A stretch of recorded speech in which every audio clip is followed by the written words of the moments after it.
नमस्कार, स्वागत है आपका डीडी न्यूज पर। मैं हूं रेशमा आपके साथ। आइए देखते हैं इस वक्त की हेडलाइंस। केंद्रीय गृह मंत्री अमित शाह तमिलनाडु के दौरे पर मदुरै में भाजपा कोर कमेटी बैठक की करेंगे अध्यक्षता। अगले साल होने वाले विधानसभा चुनाव की रणनीति पर होगा मंथन। ऑपरेशन सिंदूर आउटरीच सफलतापूर्वक जारी। अमेरिका में प्रतिनिधि मंडल ने दिया आतंक के विरुद्ध संदेश। रविशंकर प्रसाद के नेतृत्व वाले सर्वदलीय प्रतिनिधि मंडल की हुई स्वदेश वापसी। पूर्वोत्तर राज्यों में बाढ़ की स्थिति में थोड़ा सुधार। असम के 12 जिलों में 3 लाख से अधिक लोग अभी भी प्रभावित। वहीं सिक्किम में राहत एवं बचाव अभियान जारी।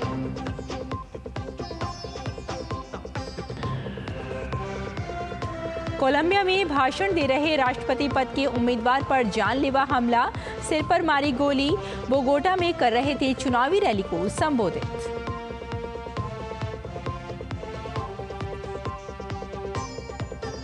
और अमेरिका की कोको गॉफ ने बेलारूस की आरियाना साबालेंका को हराकर जीता विमेंस सिंगल्स खिताब। वहीं पुरुष एकल में आज यानिक सिनर और गत विजेता कार्लोस अल्कराज होंगे आमने सामने।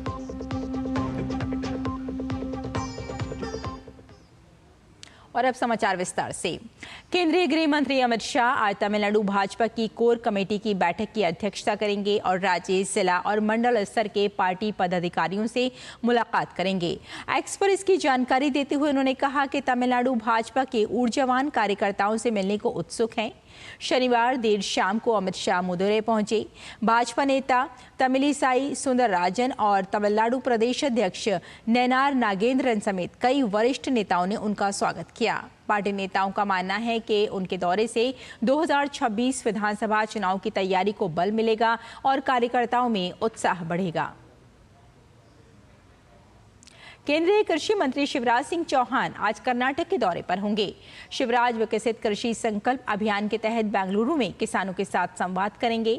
विकसित कृषि संकल्प अभियान 29 मई से शुरू हुआ था, जो 12 जून तक चलेगा। इस 15 दिवसीय कार्यक्रम के दौरान केंद्रीय कृषि मंत्री शिवराज सिंह चौहान 20 राज्यों का दौरा करेंगे। एक राष्ट्र एक कृषि एक टीम के मंत्र के साथ कृषि मंत्रालय और भारतीय अनुसंधान परिषद की ये अनूठी पहल किसानों के बीच चर्चा का केंद्र बनी हुई है। प्रतिदिन लाखों किसान वैज्ञानिकों से सार्थक संवाद कर रहे हैं।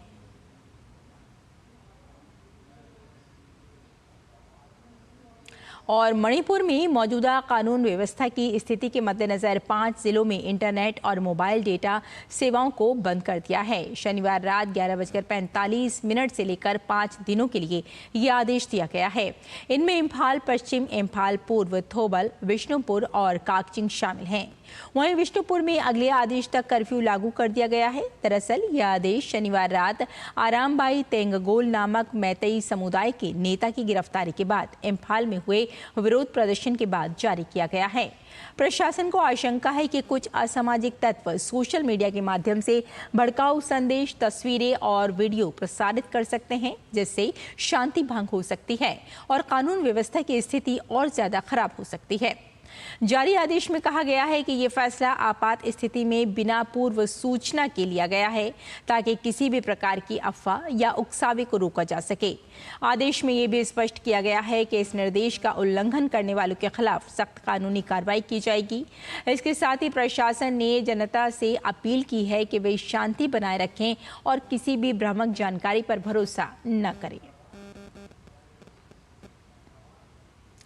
और सांसद रविशंकर प्रसाद के नेतृत्व वाला सर्वदलीय प्रतिनिधि मंडल आज स्वदेश वापस लौट आया है। ऑपरेशन सिंदूर आउटरीच के तहत प्रतिनिधि मंडल 6 देशों की सफल यात्रा के बाद आज स्वदेश लौटा है। सांसद रविशंकर प्रसाद ने कहा कि आउटरीच कार्यक्रम के तहत ऑपरेशन सिंदूर की सफलता के बारे में पूरे विश्व को बताया गया। पहलगाम के बर्बर आतंकवाद के खिलाफ बहुत गुस्सा है देशों में और सबों ने कंडेम किया, सहानुभूति की। ये एक बहुत नई बात है और जिस उद्देश्य से हम लोग को भेजा गया था, we saw a great convergence, beat England, beat Germany, beat Copenhagen, beat Germany और इवन इन ब्रसल्स। हम लोग यूरोपियन पार्लियामेंट में भी गए और हर जगह एक स्वर से इसकी आलोचना हुई। और सांसद दगुबती पुरंदेश्वरी ने कहा कि पाकिस्तानी आतंकवाद के सबूत पूरी दुनिया को दिखाए गए। We have spoken to government officials, representative of governments, MPs, and even Indian diaspora who are living in other countries. And we have also produced evidence of the terrorism that India has been suffering under to the government representatives and the MPs and the officials as well. So they are seized of the effect of terrorism. They are seized that India is suffering. And after the evidences have been given to them and produced to them, they have definitely said that they would stand by India and would support us in our fight against terrorism. सर्वदलीय प्रतिनिधि मंडल के सदस्य सांसद गुलाम अली खटाना ने कहा कि पाकिस्तान के आतंकवाद के खेल को पूरा विश्व समझ चुका है। ऑपरेशन सिंदूर का जो भी मैसेज था वो दुनिया को दिया है, थिंक टैंक से लेकर, डायस्पोरा से लेकर, पार्लियामेंटेरियन से लेकर और मीडिया से लेकर पूरी बात रखी है और कम्युनिटी को बताया है, पूरी यूरोप को बताया है कि जीरो टॉलरेंस टुवर्ड्स टेररिज्म और पाकिस्तान का असली चेहरा क्या है होता है। आतंकवाद के खिलाफ भारत की लड़ाई को धार देने और वैश्विक समुदाय को अपने रुख से परिचित कराने के लिए कांग्रेस सांसद शशि थरूर के नेतृत्व में सर्वदलीय प्रतिनिधि मंडल 5 देशों की यात्रा पर है। शशि थरूर अपने प्रतिनिधि मंडल के साथ कल अमेरिका के वाशिंगटन डीसी में महात्मा गांधी की प्रतिमा पर श्रद्धांजलि अर्पित की। इसकी जानकारी उन्होंने सोशल मीडिया प्लेटफॉर्म एक्स पर दी। उन्होंने ये भी लिखा कि ये आश्चर्यजनक है कि विश्व की कई राजधानियां महात्मा गांधी की मूर्तियों और प्रतिमाओं से सजी हुई हैं, जो 20वीं सदी के शांति, अहिंसा और मानव स्वतंत्रता के सबसे बड़े दूत थे। राजधानी दिल्ली में प्रदूषण का स्तर बढ़ने से हवा की गुणवत्ता एक बार खराब श्रेणी में पहुंच गई है। दिल्ली एनसीआर में ग्रैप 1 के प्रतिबंध लागू कर दिए गए हैं। ग्रैप 1 लागू होने के बाद होटलों व रेस्तरां में कोयले व लकड़ी के उपयोग पर पूर्ण प्रतिबंध रहेगा। ग्रैप 1 के उपायों के तहत पेट्रोल के पुराने व BS4 डीजल वाहनों पर सख्त निगरानी रखी जाएगी। पूर्वोत्तर राज्यों में उत्पन्न हुई बाढ़ की स्थिति में सुधार देखा जा रहा है। बात करें असम की, तो यहां भी बाढ़ की स्थिति में सुधार हुआ है। अधिकांश जिलों में बारिश में कमी आई है, जिससे कुछ प्रमुख नदियों का जलस्तर घटा है। असम के 12 जिलों में 3 लाख से अधिक लोग अभी भी बाढ़ से प्रभावित हैं। सेना, NDRF और SDRF की टीमें युद्ध स्तर पर राहत और बचाव में जुटी हैं। अब तक हजारों लोगों को बाढ़ग्रस्त इलाकों से निकालकर सुरक्षित स्थानों पर ले जाया गया है।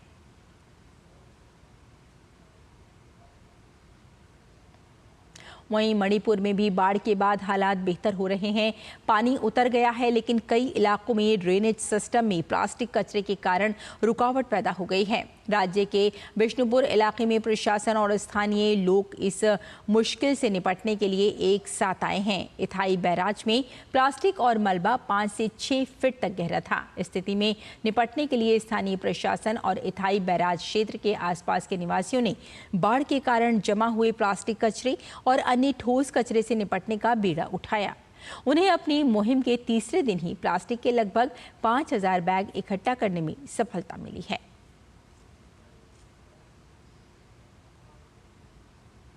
और उत्तर भारत के मौसम की बात की जाए तो यहाँ कई राज्यों में एक बार फिर भीषण गर्मी का कहर देखने को मिल रहा है। पिछले सप्ताह तक उत्तर भारत की ओर तेजी से बढ़ रहे मानसून पर ब्रेक लगने के साथ ही मैदानी इलाकों का मौसम एक बार फिर गर्म हो गया है। पश्चिमी विक्षोभ और वर्षा में कमी के चलते कई इलाकों में तापमान 40 डिग्री सेल्सियस की पार चला गया है।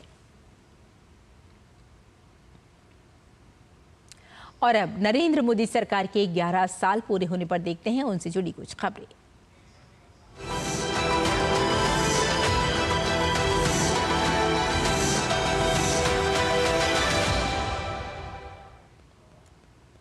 भारत का विकास दरअसल देश की महिलाओं के विकास से अटूट रूप से जुड़ा हुआ है। इसे देखते हुए प्रधानमंत्री नरेंद्र मोदी की सरकार ने बीते 11 वर्षों में नारी शक्ति को भारत की विकास यात्रा में सबसे आगे रखा है। बीते 11 वर्षों में नारी सशक्तिकरण पर देखिए हमारी ये खास रिपोर्ट। प्रधानमंत्री नरेंद्र मोदी ने वर्ष 2014 में सत्ता संभालने के साथ ही महिलाओं के लिए एक समावेशी और सशक्त भविष्य की नींव रखी। ये सिर्फ योजनाओं का आरंभ नहीं था, बल्कि सोच में परिवर्तन का प्रारंभ था। देश भर में महिलाओं को आत्मनिर्भर, शिक्षित, सुरक्षित और समान अवसरों से युक्त बनाने के लिए अनेक योजनाएं शुरू की गईं। बेटी बचाओ बेटी पढ़ाओ से लेकर स्टैंड अप इंडिया तक, वित्तीय समावेशन और डिजिटल कौशल से लेकर रक्षा, राजनीति और स्टेम में प्रतिनिधित्व तक इन 11 वर्षों ने करोड़ों महिलाओं के लिए अवसर, सम्मान और नेतृत्व के नए द्वार खोले हैं। 2015 में हरियाणा से शुरू किए गए बेटी बचाओ बेटी पढ़ाओ अभियान ने लिंगानुपात को सुधारने और समाज में बालिकाओं के प्रति सोच में बदलाव लाने का काम किया। आज न सिर्फ कन्या भ्रूण हत्या के मामलों में कमी आई है, बल्कि शिक्षा के क्षेत्र में लड़कियों की भागीदारी अभूतपूर्व रूप से बढ़ी है। स्टैंड अप इंडिया और प्रधानमंत्री मुद्रा योजना जैसी योजनाओं ने महिला उद्यमिता को गति दी है।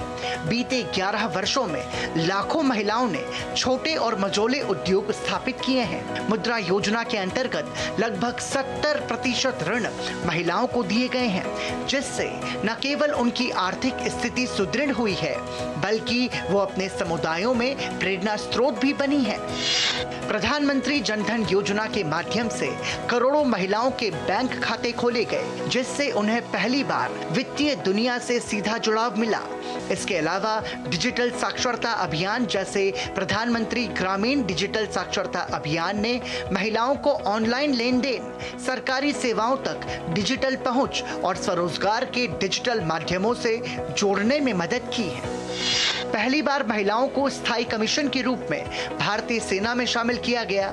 नौसेना और वायुसेना में भी महिला अधिकारी आज युद्धपोत और लड़ाकू विमानों का संचालन कर रही हैं। राजनीति में महिला जनप्रतिनिधियों की भागीदारी भी बढ़ी है। ग्राम पंचायतों से लेकर संसद तक महिलाएं नेतृत्व कर रही हैं। सितंबर 2023 में पारित नारी शक्ति वंदन अधिनियम के तहत संसद और राज्य विधानसभाओं में महिलाओं के लिए 33% सीटें आरक्षित की गई हैं। Science, technology, engineering, mathematics and medicine जैसे क्षेत्रों में भी महिलाओं की भागीदारी उल्लेखनीय रही है।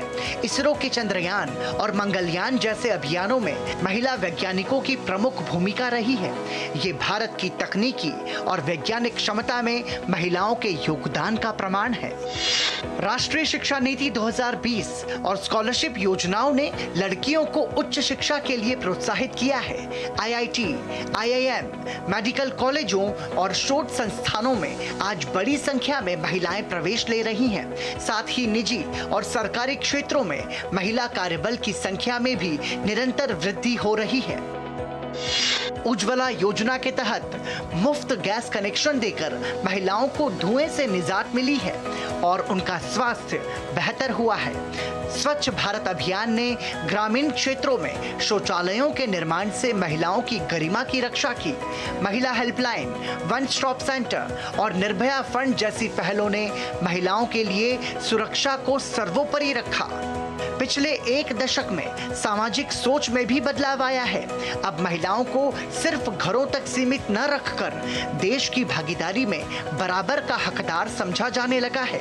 मीडिया, खेल, फिल्मों और व्यवसायों में महिलाओं ने नए आयाम गढ़े हैं। PV सिंधु, मिताली राज, दीपिका कुमारी और मैरी कॉम जैसी खिलाड़ियों ने भारत को विश्व मंच पर गौरवान्वित किया है। जब हम विकसित भारत की कल्पना करते हैं तो उसमें महिलाओं की भागीदारी को नजरअंदाज नहीं किया जा सकता। प्रधानमंत्री नरेंद्र मोदी की ये सोच कि यदि नारी को अवसर मिले तो वो राष्ट्र निर्माण की सबसे बड़ी शक्ति बन सकती है, आज भारत की सामाजिक और आर्थिक तस्वीर को बदल रही है। Bureau report, DD news. प्रधानमंत्री नरेंद्र मोदी ने एक्स पर देश की नारी शक्ति को समर्पित कुछ पोस्ट किए। पीएम ने अपने पोस्ट में कहा कि पिछले 11 वर्षों में देश में महिलाओं के नेतृत्व वाले विकास को नए सिरे से परिभाषित किया गया है। स्वच्छ भारत के माध्यम से सम्मान सुनिश्चित करने से लेकर जन धन खातों के माध्यम से वित्तीय समावेशन तक विभिन्न पहलों ने हमारी नारी शक्ति को सशक्त बनाने पर ध्यान केंद्रित किया है। उज्ज्वला योजना ने कई घरों को धुएं से मुक्ति दिलाई है। मुद्रा ऋणों ने लाखों महिला उद्यमियों को अपने सपनों को साकार करने में उन्हें सक्षम बनाया है। पीएम आवास योजना में महिलाओं के नाम पर घरों ने भी उल्लेखनीय प्रभाव डाला है। बेटी बचाओ बेटी पढ़ाओ ने बालिकाओं की सुरक्षा के लिए एक राष्ट्रीय आंदोलन चलाया। विज्ञान, शिक्षा, खेल, स्टार्टअप और सशस्त्र बलों सहित सभी क्षेत्रों में महिलाएं उत्कृष्ट प्रदर्शन कर रही हैं और कई लोगों को प्रेरित भी कर रही हैं। पीएम मोदी ने एक्स पर अपने संदेश में कहा कि हमारी माताओं, बहनों और बेटियों ने वो दौर भी देखा है जब उन्हें कदम कदम पर मुश्किलों का सामना करना पड़ता था, लेकिन आज वे न सिर्फ विकसित भारत के संकल्प में बढ़ चढ़कर भागीदारी निभा रही हैं, बल्कि शिक्षा और व्यवसाय से लेकर हर क्षेत्र में मिसाल कायम कर रही हैं। बीते 11 वर्षों में हमारी नारी शक्ति की सफलताएं देशवासियों को गौरवान्वित करने वाली हैं। पहले घर घर में चूल्हा और धुआं दोनों थे। अब वहाँ चेहरे खेलते हैं। बेटियों का स्कूल जाना एक सपना था। अब हर बेटी देख रही है एक बड़ा सपना। खुद का व्यापार सोच से बाहर था। आज करोड़ों नारी है एक व्यापारी। शादी करके घर तो आई, पर वो घर घर न था।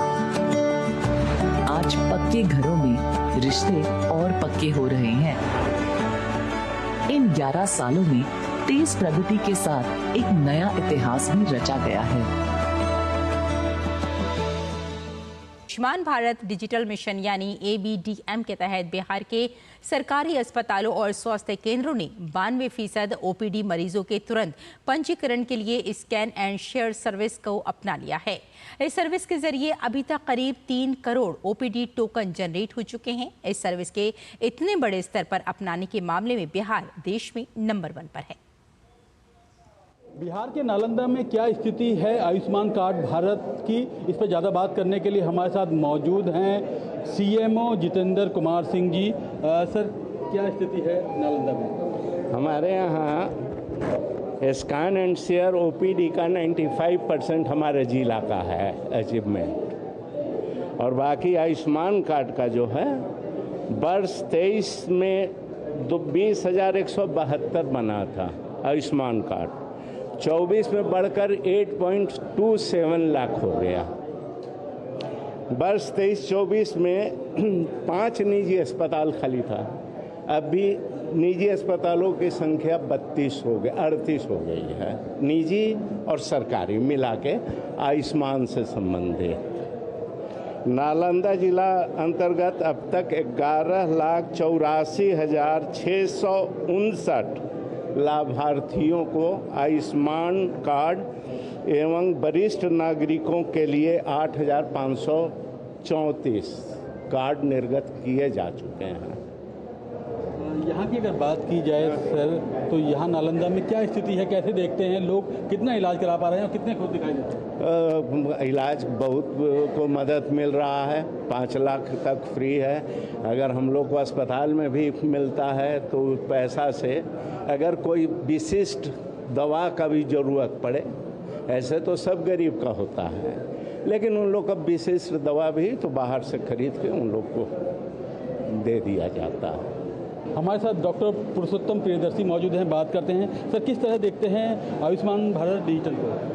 आयुष्मान भारत डिजिटल योजना के तहत हमारे स्वास्थ्य केंद्र में CSC सिलाव में जब पेशेंट आते हैं तो उनको स्कैन शेयर के थ्रू जनरेट पर्चा किया जाता है, और ये करीब 98% जनरेट किया जा रहा है।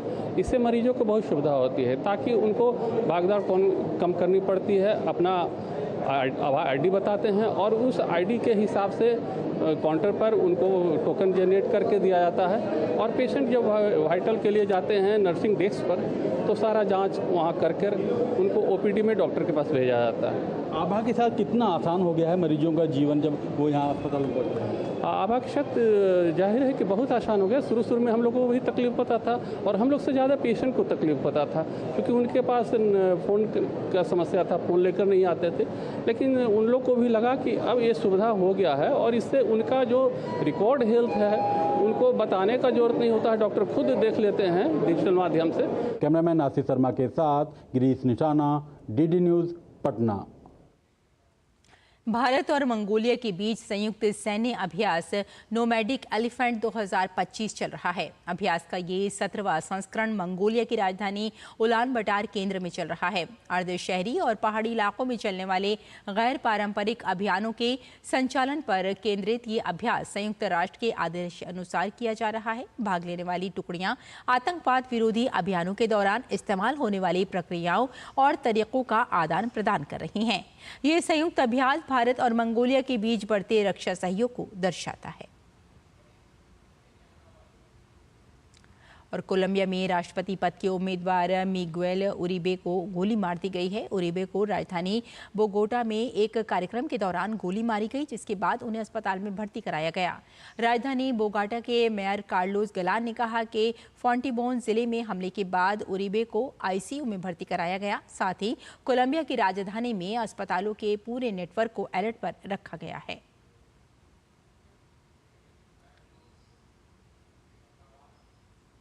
आज विश्व महासागर दिवस है। महासागर पृथ्वी के 70% से अधिक भाग को कवर करता है। महासागर हमारे ग्रह पर जीवन और हमारे भविष्य के लिए जरूरी है। वो धरती की जैव विविधता का महत्वपूर्ण स्रोत है और जलवायु परिवर्तन में महत्वपूर्ण भूमिका निभाते हैं।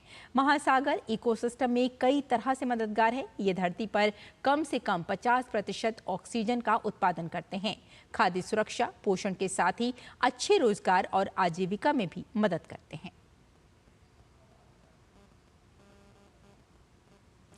और खेलों में वहीं फ्रेंच ओपन में पुरुष वर्ग का फाइनल मैच आज खेला जाएगा। पुरुष वर्ग के खिताबी मैच में यानिक सिनर और कार्लोस अलकराज आमने सामने होंगे। विश्व के नंबर 1 खिलाड़ी यानिक सिनर ने सेमीफाइनल में नोवाक जोकोविच को हराकर पहली बार फाइनल में प्रवेश किया। वहीं कार्लोस अलकराज ने अंतिम 4 में मुसेटी को हराकर फाइनल में अपनी जगह पक्की की है।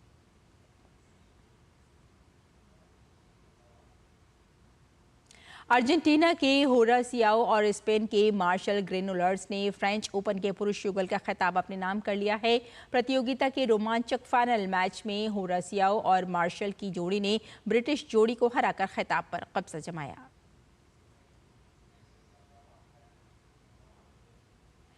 एक और खबर देखते हैं। महाराष्ट्र विधानसभा चुनाव में फेक वोटर लिस्ट के कांग्रेस के दावों को चुनाव आयोग सूत्रों ने खंडन किया है। चुनाव आयोग ने मतदाता सूची के अपडेट करने की प्रक्रिया के बारे में पहले ही विस्तार से बताया है। मतदाता सूची में कोई भी नाम हटाना या जोड़ना संविधान के अनुच्छेद 324 और जन प्रतिनिधित्व अधिनियम 1950 तथा मतदाता पंजीकरण नियम 1960 के प्रावधानों के अनुसार ही होता है।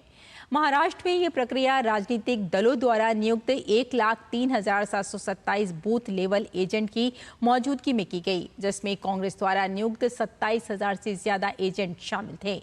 महाराष्ट्र विधानसभा चुनाव में शामिल 9,77,90,752 मतदाताओं में से जिला मजिस्ट्रेट के समक्ष केवल 89 ने ही अपील की है।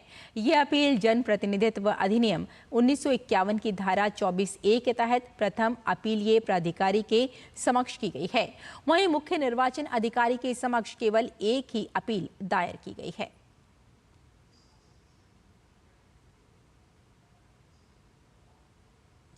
तो इस बुलेटिन में फिलहाल इतना ही, लेकिन डीडी न्यूज़ पर खबरों का सिलसिला जारी रहेगा। अनुमति दें। नमस्कार।